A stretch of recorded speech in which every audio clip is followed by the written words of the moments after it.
बिस्मिल्लाहिर्रहमानिर्रहीम। अस्सलामुअलैकुम। आज हम तैयारी कर रहे हैं एसडीओ पीरा की।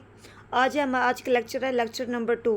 पहला लेक्चर हो चुका है जिसमें पहले 2 आर्टिकल थे। उसके Punjab enforcement and regulation authority lecture number 1 article number 1 and 2।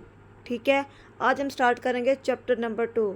इसमें उसी का Punjab enforcement and regulation authority के एस्टेब्लिशमेंट के बारे में बात करेंगे एंड कंपोजिशन के बारे में बात करेंगे। ठीक है, तो आर्टिकल नंबर 3 है एस्टेब्लिशमेंट ऑफ अथॉरिटी। डेफिनेटली सी बात है कि जो इस अथॉरिटी को इस्टेब्लिश किसने की है, साफ ज़रा गवर्नमेंट ने किया है। गवर्नमेंट में कौन आ जाता है, सीएम आ जाता है, क्योंकि ये प्रोविजनल लेवल पे है ना, तो इसमें कौन इसको अथोराइज़ करेगा, गवर्नमेंट करेगा। और ये कब से इन्फोर्स हुआ है, ये हुआ है जब से ये पब्लिश हुआ है गैजेट में। गैजेट में कब पब्लिश हुआ है, 17 अक्टूबर 2024 को। ठीक है, ये एमसीक्यूज भी बन सकते हैं और ये कर भी सकते हैं। ठीक है, ये इसमें ये इस्टेब्लिशमेंट की बात आ रही है। फ़िलहाल इसका सिर्फ एक ही हेडक्वार्टर है, वो है लाहौर में, और बाकी वक्त के साथ साथ जितनी ज़रूरतें पड़ती जाएंगी उसने हिसाब से वो इनके क्वार्टर्स बनते जाएंगे, लेकिन फ़िलहाल एक ही हेडक्वार्टर है जिसका लाहौर में है। अब है point number 4, article number 4, composition of authority. इस कंपोजिशन ऑफ अथॉरिटी, इस अथॉरिटी को बनाते कैसे हैं। इसमें टोटल जो है 18 लोग शामिल हैं। अब इसमें जो सबसे जो होता है, इसका चेयरपर्सन होता है वो सीएम पंजाब होता है। अब इस टाइम जो है वो है मरीम नवाज़ है। फिर वाइस चेयरमैन है, चेयरमैन जो होते हैं ये चीफ सेक्रेटरी होता है। उसके बाद एक मेंबर होता है वो बोर्ड ऑफ रेवेन्यू का सीनियर मोस्ट मेंबर होता है। फिर उसके बाद है होम सेक्रेटरी डिपार्टमेंट का सेक्रेटरी होता है होम डिपार्टमेंट का। फिर एक प्रोविजनल पुलिस ऑफिसर का। उसके बाद एक सेक्रेटरी होता है गवर्नमेंट के फाइनेंस डिपार्टमेंट से। एक सेक्रेटरी होता है सर्विस विंग में, services and general SNGAD services and general administration department से।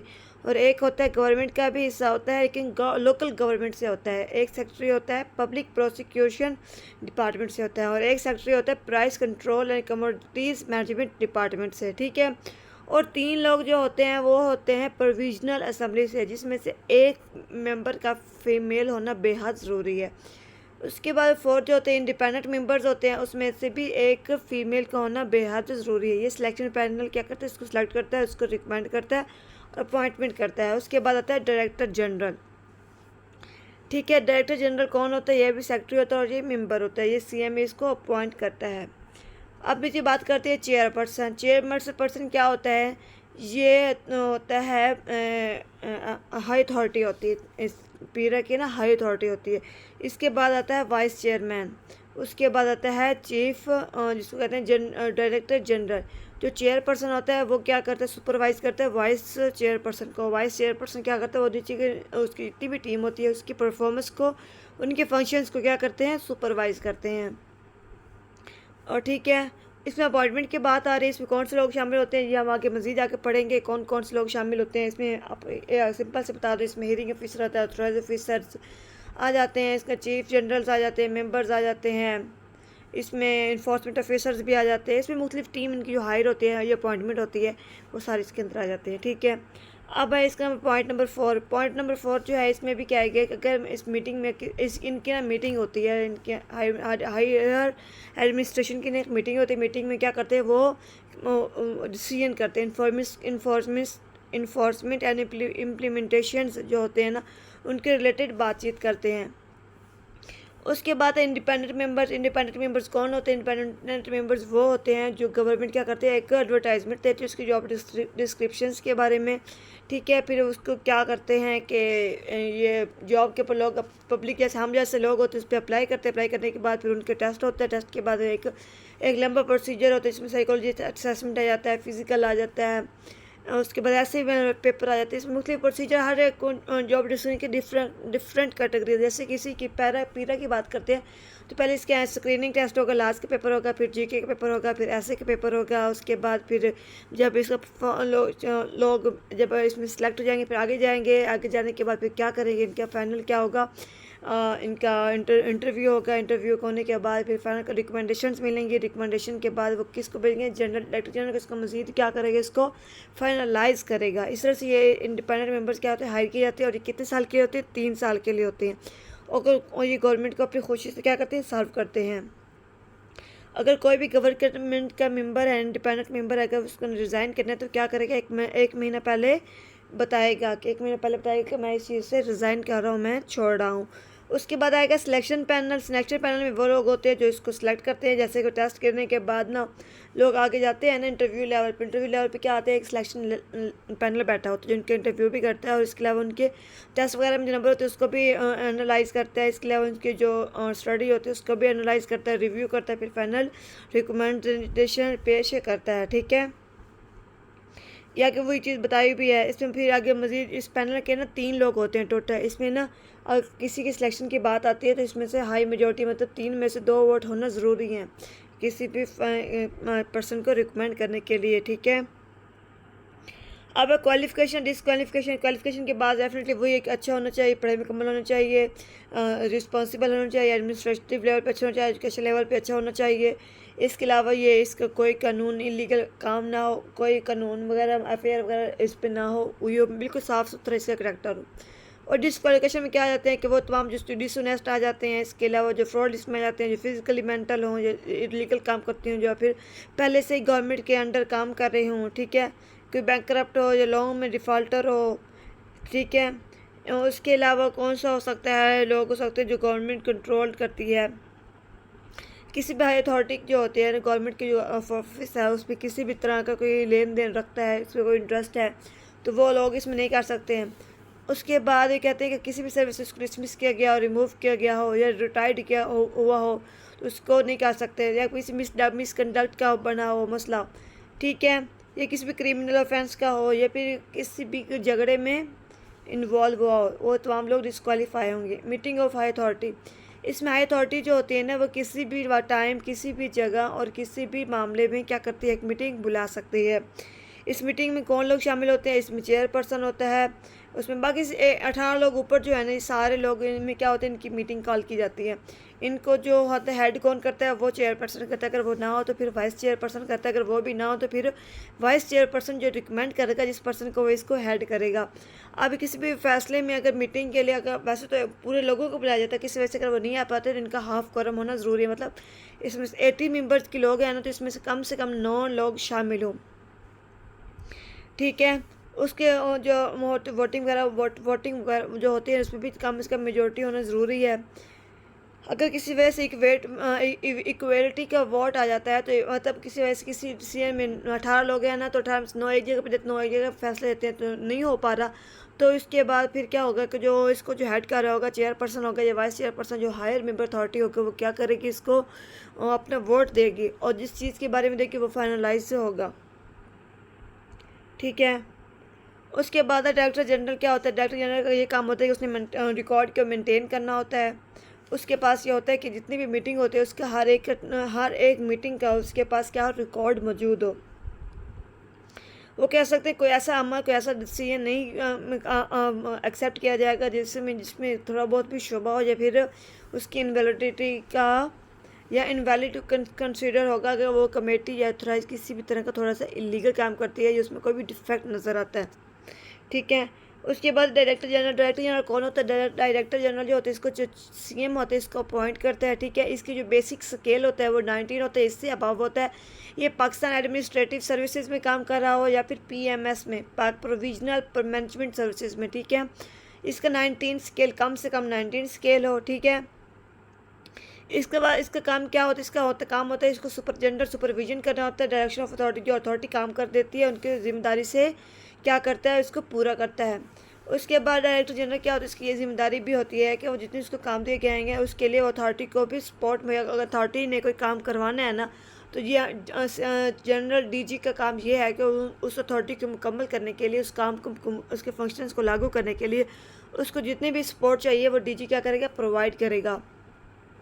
उसमें पॉइंट नंबर 4 कहते हैं डीजी के पास ऐसी पावर्स होती हैं, नीचे आगे जाके बताएंगे कि कौन कौन सी पावर्स होती हैं। इनकी पावर्स होती है कि अथॉरिटी को अगर किसी चीज़ में अगर उसको पावर यूज़ करनी पड़ जाए तो अथॉरिटी के लिए वो पावर्स को यूज़ कर सकता है। उसके बाद आते हैं पॉइंट नंबर 9 कमेटी। कमेटी में कौन लोग शामिल होते हैं, कमेटी में हाई अथॉराइज जो होती है ना, अथॉरिटी जो होती है वो कमेटी बनाती है जो मुख्तलिफ डिसीजन में काम आती है, मुख्तलिफ चीज़ों में अंदर काम करती है, जो किसी भी मसले को क्या करती है, प्रिसाइजली क्या करती है, सुपरवाइज करती है, फिर उसको एनालाइज करती है, फिर एक रिपोर्ट देती है उस चीज़ को, फिर उसी फंक्शन के फिर आगे क्या करती है, परफॉर्म करती है। ये सारी एक कमेटी एक करती है। जैसे इमरान खान साहब ने एक बनाई थी GIT, इसी तरह से फाइनेंस मिनिस्टर ने भी एक हमने 1973 लास्ट में पढ़ा था कि कमेटीज, फाइनेंस कमेटी भी बनी थी, एक कौंसल कमेटी भी बनी थी, इस तरह एक इकोनॉमिक कौंसल कमेटी भी बनी थी।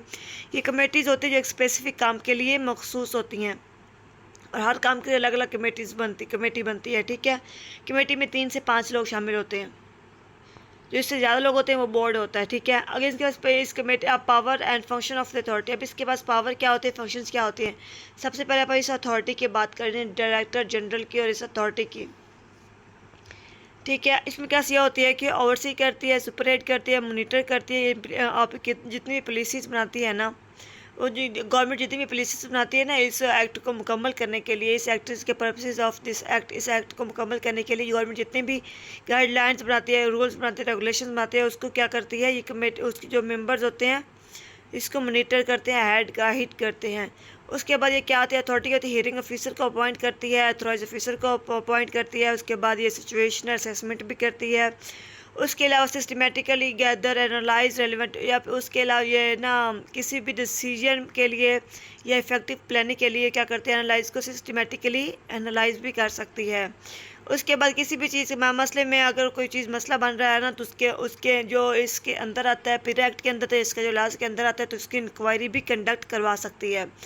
उसके बाद ये जो एम्प्लॉयज़ को अपॉइंट भी कर सकती है, ट्रेन भी कर सकती है, उनकी परफॉर्मेंस की बेस पे उनके पे टर्म्स एंड कंडीशंस दी जाती हैं। जिसका उनके जॉब, जब उनको जॉब का नोटिफिकेशन जाता है तो वहाँ पे उनके टर्म्स बताई होती है, कंडीशंस भी बताई होती हैं। उसके मुताबिक वो क्या करते हैं, उनको अपॉइंट किया जाता है, ट्रेन किया जाता है। ठीक है, ये सब कुछ कौन करता है, गवर्नमेंट करती है। ये कर तो अथॉरिटी, पीर अथॉरिटी नहीं होती, लेकिन पीर अथॉरिटी किसके ऑर्डर्स पे कर रही होती है, गवर्नमेंट के ऑर्डर्स पे कर रही होती है। और ये अथॉरिटी क्या करती है, रूल्स बनाती है, अपने जो रिस्ट्रिक्शंस बनाती है, जॉब रिस्ट्रिक्शंस बनाती है एम्प्लॉयज़ के लिए। ठीक है, और फिर इस्टेब्लिश करती है सारी चीज़ें।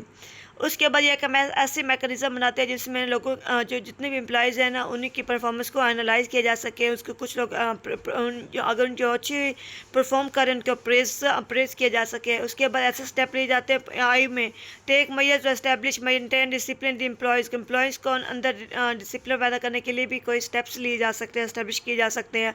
उसके बाद होता है कि hire and determine terms and condition of engagement of such experts, consultants, advisers as may be required and in such manners.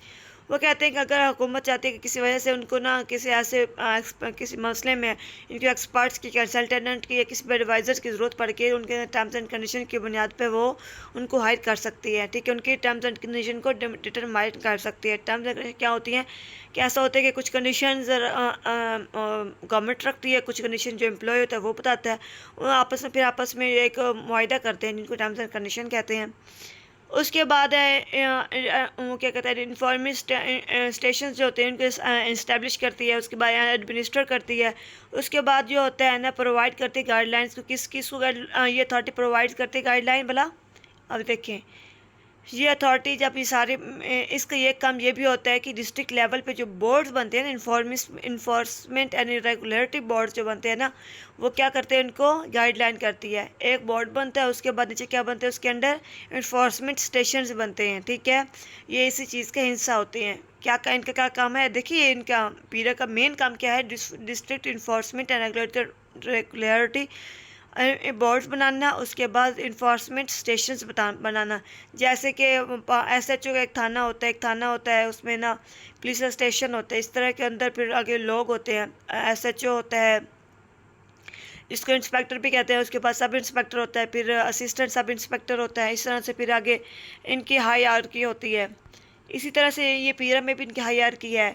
इनका काम क्या होता है, पीरा इसमें हाई अथॉरिटी का काम ये होता है सुपरवाइज करना, मॉनिटर करना, रिव्यू करना, प्रोग्रेस का ये होता है। जो डिस्ट्रिक्ट इन्फोर्समेंट होती है, रेगुलेटरी बोर्ड ये और इन्फॉर्मेंट स्टेशन जो बनाते हैं ना, पहले बना लिए, बनाने के उनको फिर सुपरवाइज करते हैं, कि उनको मॉनिटर करते हैं, फिर उनके प्रोग्रेस को रिव्यू करते हैं, उनकी परफॉर्मेंस के बारे में बताते हैं। सारा कुछ ये काम उनका एनालाइज करना किसका काम है, हाई अथॉरिटी का काम है। उसके बाद एम्प्लॉयज़ को क्या करना है, उनको ना इन्फोर्समेंट स्टेशन में उनको मदद देना कि उनको कैसे रन कर सकते हैं, उनको मतलब पूरी गाइडलाइन मुहैया करना।